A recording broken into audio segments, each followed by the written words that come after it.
"Do you remember," he said, "the thrush that sang to us that first day at the edge of the wood?" "He wasn't singing to us," said Julia. "He was singing to please himself." "Not even that. He was just singing."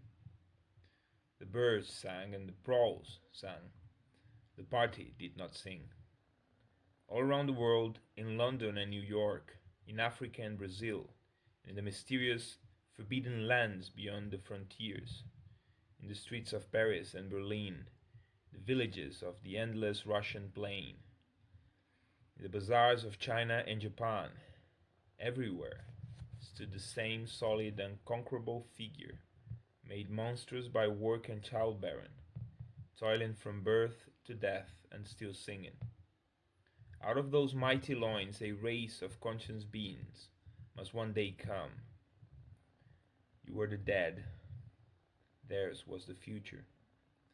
But you could share in that future if you kept alive the mind as they kept alive the body, and passed on the secret doctrine that 2 plus 2 make 4.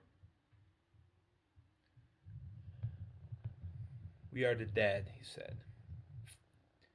"We are the dead," echoed Julia dutifully. "You are the dead," said an iron voice behind them. They sprung apart.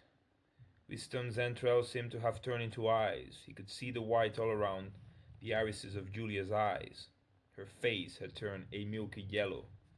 The smear of a rug that was still on each cheekbone stood up sharply, almost as though unconnected with the skin beneath.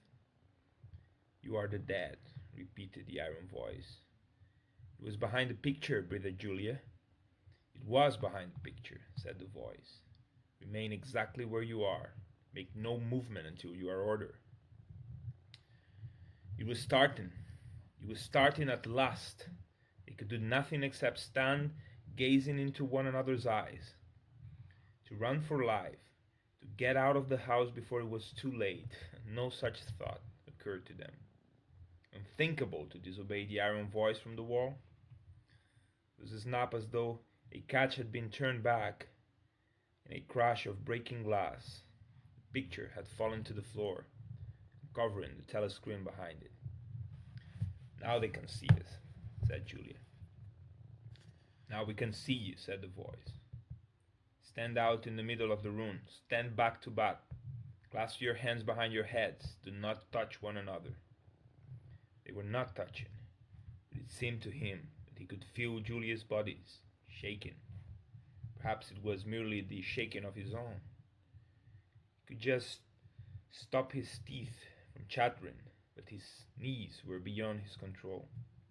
There was a sound of trampling boots below, inside the house and outside. The yard seemed to be full of men. Something was being dragged across the stones. The woman singing had stopped abruptly. There was a long rolling clang, as though the washtub had been flung across the yard, and then a confusion of angry shouts, which ended in a yell of pain. "The house is surrounded," said Wisdom. "The hound is surrounded," said the voice. He heard Julia snap her teeth together. "Suppose we might as well say goodbye," she said. "You might as well say goodbye," said the voice.